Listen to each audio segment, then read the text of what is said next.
નમસ્કાર, સમાચાર જસ્ટિસ સાથે હું છું ધ્રુવિશા. આપની સાથે સમાચારોની શરૂઆત કરીએ. પોરબંદર બેઠક પર ભાજપના ઉમેદવારો ઉમેદવારી નોંધાશે. ઉમેદવારી નોંધાવતા પહેલા મનસુખ માંડવિયાને મહારાજે આશીર્વચન પાઠવ્યા. તો ઇલેક્શનની તમામ અપડેટ સૌથી પહેલા ગુજરાત ફર્સ્ટ આપણા સુધી પહોંચાડી રહ્યું છે. દ્વારકાથી ખાસ આશીર્વાદ આપવા મહારાજ પહોંચ્યા. મનસુખ માંડવિયાએ ગુજરાત ફર્સ્ટ સાથે વાતચીત કરી. જંગી લીડથી જીતવાનો વિશ્વાસ પણ વ્યક્ત કર્યો. તો અર્જુન મોઢવાડિયા પોરબંદર બેઠક પર પેટા ચૂંટણી માટે ઉમેદવારી પત્ર ભરશે. અર્જુન મોઢવાડિયા સંબોધન કરી રહ્યા છે. સીધા ત્યાં જઈએ. અને તાઇવાન ઉપર સેમિકન્ડક્ટર ચિપ્સ ઉપર આધાર રાખતા આજે ચિપ્સ સેમિકન્ડક્ટર 2 વર્ષની અંદર ભારત હબ બનીને રહેવાનું છે. આખો દેશ બદલાઈ રહ્યો છે અને વિકસિત ભારતનું સ્વપ્ન સંકલ્પ નરેન્દ્રભાઈ આપ્યો છે. જ્યારે સંકલ્પ આપ્યો છે ત્યારે એ સંકલ્પ પૂરો કરવા માટે વિકસિત ગુજરાતે જોશે, વિકસિત પોરબંદરે જોશે અને વિકસિત આપણું ગામ પણ જોશે અને વિકસિત સૌના બધાના ઘર. જે રીતે આઝાદી પહેલા મહાત્મા ગાંધીની આગેવાનીમાં એક બન્યો તો એ રીતે નરેન્દ્રભાઈની આગેવાનીમાં એક બની રહ્યો છે. અને ક્યારેક આપણને શુકન થતા હોય એ શુકન આજે પોરબંદર જોઈ રહ્યું છે, આ મત વિસ્તાર જોઈ રહ્યો છે. રમેશભાઈ આપણા લોકપ્રિય સાંસદ હતા, બધા જાણીએ છીએ, આપણે આપણા બધા દિલમાં વસેલા હતા. એ સામેથી નરેન્દ્રભાઈને કહી અને મનસુખભાઈને માગીને લઈ આવેલા છે. આપણે હંમેશા સંસદ સભ્ય બનાવવા માટે મત આપતા હતા, પણ આ તો કેબિનેટ મંત્રી પહેલા છે અને પછી પોરબંદરના સાંસદ બનવાના છે. દિલ્હીની અંદર આપણા 2 નેતાઓ નરેન્દ્રભાઈ અને અમિતભાઈ બેઠા છે. પોરબંદરના સાંસદ તરીકે કેબિનેટની અંદર મનસુખભાઈ બેસવાના છે, બેઠા છે ને ભવિષ્યમાં બેસવાના છે. અને ટ્રેક રેકોર્ડ ધરાવતા નેતા છે. જે લોકોને ખબર ન હોય એને કહી દઉં કે જ્યારે દેશ દુનિયા આખી કોરોના મહામારીથી ભય નીચે હતી, માનવ વસ્તી ટકી શકશે કે કેમ એ ક્વેશ્ચન માર્ક હતો. એ વખતે નરેન્દ્રભાઈએ ડોક્ટર મનસુખભાઈ માંડવિયાને આરોગ્ય વિભાગ આપીને દેશના લોકોને બચાવવાનું કામ સોંપ્યું હતું. દેશની અંદર ઓક્સિજન વગર, રેમડેસિવિર ઇન્જેક્શન વગર, દવાઓ વગર, વેન્ટિલેટર વગર, પથારી વગર એક પણ માણસ ન મરે એની કાળજી રાખી. એટલું જ નહીં, કોરોનાને ભગાવી દેવા માટેની વેક્સિન દેશમાં બનાવી અને 140 કરોડ લોકોને 2 અને 3 ડોઝ આપ્યા. જ્યારે આવો ટ્રેક રેકોર્ડ ધરાવતા ઉમેદવાર આપણી પાસે હોય ત્યારે આપણે તો મોસાળે જમણ અને મા પીરસણે થવાની છે. દિલ્હીની અંદર નરેન્દ્રભાઈ અને અમિતભાઈ બેઠા છે. ત્રીજા આપણા સંસદ સભ્ય મનસુખભાઈ મંત્રી છે. ભૂપેન્દ્રભાઈ આપણા મુખ્યમંત્રી છે. એ પછી જે પોરબંદરનો ચહેરો બદલવાનો છે, દેશની સાથે સાથે વિકસિત પોરબંદર બનાવવાનું છે, એની અંદર હું માનું છું કે કોઈ અડચણ આવવાની નથી. એટલા માટે જ આજે ગામમાં ઉત્સવ છે. ભાગ્યે જ બન્યું હશે કે ગામની અંદર સર્વાનુમતે સ્વીકૃતિ થઈ હોય. અહીંયા અમે રામદેવજી મહારાજના દર્શન કરી ખારવા મઢીએ ગયા ત્યારે આખો સમાજ અમારી સાથે જોડાયો. ગામડાની અંદર તમામ સમાજો અમારી સાથે જોડાય છે, તમામ લોકો જોડાય છે. બાપાએ કીધું એમ સામે મેદાન ખાલી છે. દર વખતે હું કંઈક તમને રોકવા આવતો હતો તોય ભાજપને મત સંસદમાં તો તમે બધા દેતા હતા. તો આ વખતે તો હું બધાને નોતરું આપવા આવ્યો છું કે આ વખતે આપણે જેટલા છે એટલા બધાય ભારતીય જનતા પાર્ટીના ઉમેદવારને મત આપીએ એવી વિનંતી કરવા આવ્યો છું. મને શ્રદ્ધા અને વિશ્વાસ છે કે આ વખતે પોરબંદરની બેઠક આપણે રેકોર્ડ બ્રેક લીડથી જીતવી છે. 26 બેઠકો 5 લાખ કરતા વધારે મતથી જીતવાના છે. પણ ચૂંટણી પછી નરેન્દ્રભાઈ આપણા પ્રદેશ અધ્યક્ષ સી આર પાટીલને પૂછે કે કેટલી સીટો જીતા, 26 5 લાખથી વધારે, પણ હાઈએસ્ટ લીડ કોણે આપી? તો કે પોરબંદર લોકસભાએ આપી. અને પોરબંદર લોકસભાની અંદર હાઈએસ્ટ લીડ પોરબંદર વિધાનસભાએ અને પોરબંદર જિલ્લાએ આપી. આ વખતે આપણે આ રેકોર્ડ પ્રસ્થાપિત કરવો છે અને આપણો હક પણ પ્રસ્થાપિત કરવો છે. ત્યારે આપ સૌ આજે જે રીતે ઉત્સવ મનાવો છો એ રીતે કામ ધંધો રોજગાર બંધ કરીને મતદાન આવે એ દિવસે બધા મતદાન કરવા જાજો એવી વિનંતી છે. તમારે બધાને, મનસુખભાઈને પણ સાંભળવાના છે. આપણે તો ફરી પાછા મળીશું. અહીંયા ઉપસ્થિત રહ્યા આપ સૌ, એ માટે આપ સૌનો આભાર. જય હિન્દ, જય ભારત, ભારત માતા કી જય. આભાર અર્જુનભાઈ. માંડવિયા સાહેબનું પ્રવચન પતે પછી આપણે અહીંયાથી રેલી સ્વરૂપે કમલાબાગ સુધી જવાનું છે. મારી તમામ કાર્યકર્તાઓને વિનંતી છે કે આ વિજય વિશ્વાસ સભા પૈતા પછી આપ સૌ રેલીમાં જોડાશો. આપણી આ લોકસભામાં 2 વિધાનસભામાં પેટા ચૂંટણી છે, પોરબંદર અને માણાવદર. માણાવદરના ઉમેદવાર અરવિંદભાઈ લાડાણી પણ આપણા વચ્ચે ઉપસ્થિત છે. ત્યારે આ બંને વિધાનસભામાંથી ઉપસ્થિત તમામ કાર્યકર્તા મતદાતાઓને કહેવાનું કે આ વિધાનસભામાં આપણે 2 મત આપવાના હશે, એક ધારાસભામાં ને બીજો લોકસભામાં. અને ડૉક્ટર માંડવિયા સાહેબ વિશે અર્જુનભાઈ ખૂબ વાત કરી છે, પણ હું મારી જાતને રોકી શકતો નથી.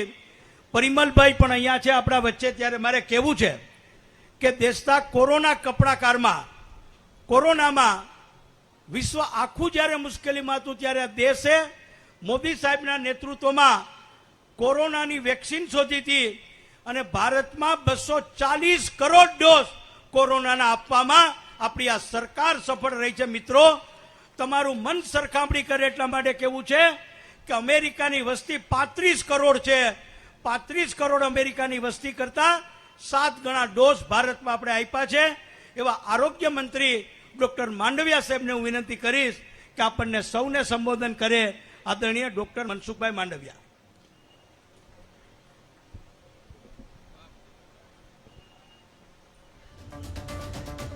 भारत माता की, भारत माता की, वंदे वंदे. धन्यवाद. पोरबंदर લોકસભા સીટના ઉમેદવાર તરીકે નામાંકન ભરવાના પ્રસંગે આજના કાર્યક્રમમાં આપણા વચ્ચે ઉપસ્થિત વંદનીય સંતગણ, મંચ પર બિરાજમાન તમામ જનપ્રતિનિધિઓ, સંગઠનના પદાધિકારીઓ, આમંત્રિત મહેમાનો, ઉપસ્થિત કાર્યકર્તા બંધુ ભાઈઓ અને બહેનો, આપ સૌનું હું હાર્દિક સ્વાગત કરું છું. દોસ્તો, સૌપ્રથમ મહાત્મા ગાંધીના ચરણોમાં વંદન કરું છું. કૃષ્ણ સખા સુદામાના ચરણોમાં વંદન કરું છું. આ મહાત્મા ગાંધીની જન્મભૂમિ છે. હું ભાવનગરથી આવું છું. ભાવનગરની અંદર મહાત્મા ગાંધીના વિચાર આધારિત બુનિયાદી શિક્ષણની સૌથી વધારે સંસ્થાઓ આવેલી છે. આ સંસ્થાઓને બચાવવા માટે, આ સંસ્થાઓને મદદ કરવા માટે ગાંધીજીની 150મી જન્મ જયંતિ વખતે મેં 150 કિલોમીટરની પદયાત્રા ગાંધી મૂલ્યોના માર્ગે કરીને કરી હતી. એટલા માટે સ્વધર્મથી હું પોરબંદર સાથે જોડાયો હતો. હવે કર્મથી પોરબંદર સાથે જોડાવા માટે આપના આશીર્વાદ માટે આવી રહ્યો છું. મને પૂરો વિશ્વાસ છે આ ધરતીની તાકાત, આ ધરતીના સંસ્કાર એ કંઈક અનોખા છે. અને એટલા માટે પોરબંદર, રાજકોટ અને જુનાગઢ આ 3 જિલ્લાની બનેલી આ લોકસભા સીટ, દોસ્તો, હું ચૂંટણી જીતવા માટે નથી આવ્યો, જનતાના દિલ જીતવા માટે આવ્યો છું. લોકશાહીની અંદર જનતાના દિલ જીતવા એ બહુ આવશ્યક હોતા હોય છે. અને મોદીજીએ દેશની 140 કરોડની જનતાને મારો પરિવાર કહીને જનતાના દિલ જીત્યા છે. એ અમે પ્રવાસમાં જ્યારે જઈ રહ્યા છીએ ત્યારે જનતાનો જે ઉમળકો છે, જનતાનો જે ઉત્સાહ છે, એના આધારે અમે અનુભવી રહ્યા છીએ. અને એટલા માટે જ મોદીજીએ કહ્યું કે મારી દ્રષ્ટિએ આ 4 જાતિનો વિકાસ એટલે રાષ્ટ્રનો વિકાસ. આ 4 જાતિ એટલે કોણ? મોદીજીએ કહ્યું કે ગરીબ એક જાતિ છે, મહિલા એક જાતિ છે, કિસાન એક જાતિ છે અને યુવાન એક જાતિ છે. આ 4 જાતિના વિકાસ માટે નરેન્દ્રભાઈ પાછલા 10 વર્ષોથી અથાગ પ્રયાસ કર્યો છે. અને પ્રયાસનું પરિણામ હું જ્યારે ગામડાની અંદર પ્રવાસ કરી રહ્યો હતો, શહેરની અંદર પ્રવાસ કરી રહ્યો હતો, મારી સામે આ 4 વર્ગના લોકો પ્લે કાર્ડ લઈને ઉભા રહેતા હતા. કહેતા હતા કે અમે કિસાન સન્માનના લાભાર્થી છીએ, અમે મોદીજીની સાથે છીએ, અમે તમને સમર્થન કરીએ છીએ. અરે કોઈ મહિલા કહેતી હતી મહિલા સશક્તિકરણ માટે મોદીજીએ કરેલા પ્રયાસથી અમે મોદીજીની સાથે છીએ. અરે કોઈ ગરીબ કહેતા હતા અમને મુફ્ત અનાજ મળી રહ્યું છે ને એટલે અમે મોદીજીની સાથે છીએ. અને એટલા માટે મેં નક્કી કર્યું આ ચૂંટણી દોસ્તો મનસુખ માંડવિયા નથી લડતા. મોદીજીના પ્રતિનિધિ તરીકે લાખોની સંખ્યાની અંદર, કરોડોની સંખ્યાની અંદર મોદીજીની યોજનાના લાભાર્થીઓ આ ચૂંટણી લડી રહ્યા છે દોસ્તો. અને એટલા માટે 4 લાભાર્થીઓ મને સામેથી કહ્યું. એક અમારા પોરબંદરના મછવારા મીનાબેન, એમણે કહ્યું કે મનસુખભાઈ, અમને બોટ માટે લોન મળી ગઈ ને એટલે કોરોના પછી મારા પતિ પાસે કોઈ વ્યવસાય નહોતો, અમે ફરીને માછીમારી ચાલુ કરી દીધી છે. મારા ફોર્મમાં દરખાસ્ત કરવા માટે કોઈ મોટા નેતાએ મને પ્રસ્તાવ નથી કર્યો, પણ મારી મીનાબેન મારા ફોર્મની અંદર પ્રસ્તાવક તરીકે સહી કરી રહ્યા છે. મારા ફોર્મની અંદર અમારે એક ગોંડલની બહેન નૈનાબેન, હું એમના ઘરે ભોજન માટે ગયો હતો. એક નાના એવા મજૂર પરિવાર હું ભોજન માટે ગયો ત્યારે મને કહ્યું કે મનસુખભાઈ, અમને અમારું ઘરનું ઘર મળી ગયું. અમે કલ્પના નહોતી કરી કે અમને ક્યારે અમારું પોતાનું ઘર મળશે. હું તમારા ફોર્મમાં દરખાસ્ત કરી શકું? નૈનાબેન મારા ફોર્મની અંદર દરખાસ્ત કરનાર મારા સાથી છે. મારા ફોર્મની અંદર ઉમેદવાર તરીકે પ્રસ્તાવ કરી રહ્યા છે. અને અમારા જેઠા બાપા એક વખત બોડિયું લઈને ઉભા હતા મારા પ્રવાસ દરમિયાન. જેઠા બાપાએ કહ્યું, હું નાનો ખેડૂત છું, પણ કિસાન સન્માન નિધિ ટાઈમે અમને ખાતર મળે છે અને 0% મોદીજી અમને પાક ધિરાણ આપે છે. એટલા માટે મારે પણ તમે ઉમેદવાર થયા છો ને, તમારી દરખાસ્ત કરવી છે. અમારા જેઠા બાપા મારા પ્રસ્તાવક છે દોસ્તો. અને 4થી જાતિમાંથી પ્રતિનિધિત્વ કરી રહ્યો છે અમારો યુવાન યશ. અહીં કંઈક બેઠો હશે, ઉભો છે. અમારો યશ યુવાન છે. એમણે કહ્યું કે હું ડોક્ટર બન્યો છું, મારા પરિવાર પાસે પૈસા નહોતા, મેં મોદીજી પાસે બેંક પાસે લોન માંગી, મને મારા ભણવા માટે લોન મળી ગઈ, મને ડિગ્રી મળી ગઈ. હું પણ પ્રસ્તાવ કરવા માંગુ છું દોસ્તો. મારા 4 ફોર્મના 4 સેટની અંદર મારા પ્રસ્તાવકો મોદીજીના પ્રતિનિધિ છે. હું ભાગ્યશાળી છું. મોદીજીના પ્રતિનિધિઓ, લાભાર્થીઓ મારા નામાંકનની અંદર પ્રસ્તાવ કરી રહ્યા છે. દોસ્તો, દેશ બદલી રહ્યો છે, દેશ આગળ વધી રહ્યો છે, નવા ભારતનું નિર્માણ થઈ રહ્યું છે અને નવા ભારતના નિર્માણ ટાણે અમૃતકાળના સમયે મોદીજીને ફરીને દેશના પ્રધાનમંત્રી બનાવવા માટેની આ ચૂંટણી છે અને આ ચૂંટણીની અંદર તમે મત આપો છો ને. આપણે તો ગુજરાતી લોકો છીએ, જ્યારે રોકાણ કરીએ ને ત્યારે વળતરની ગેરંટી હોય તો રોકાણ કરતા હોઈએ છીએ.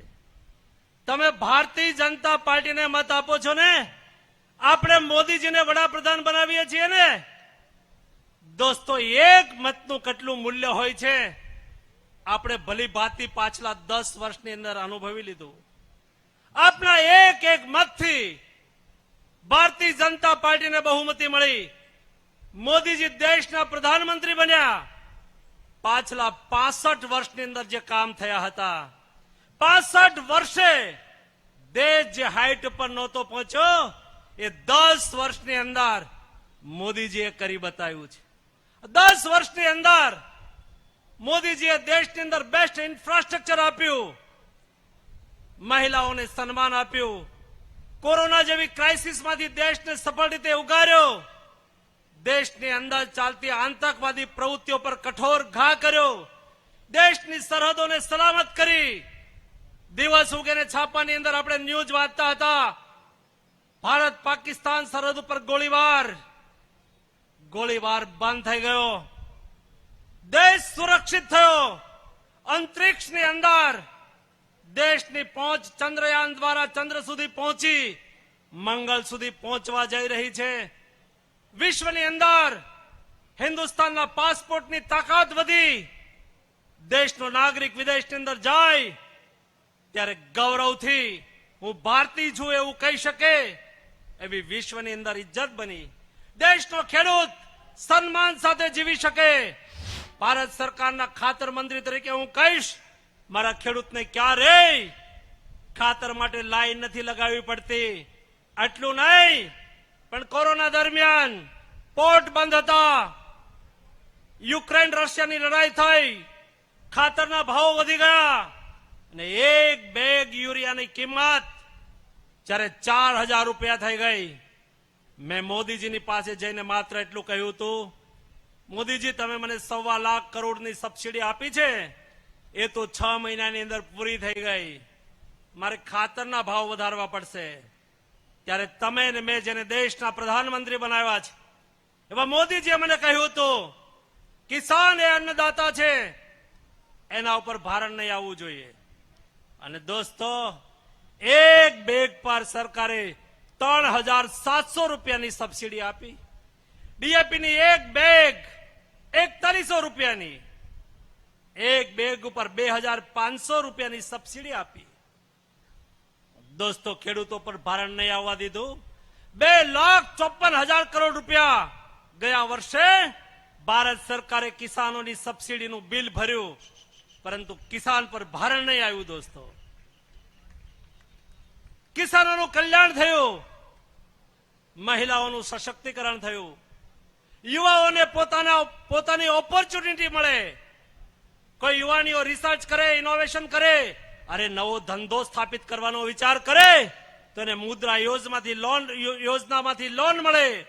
વિદેશ ભણવા જવું હોય એને લોન મળે.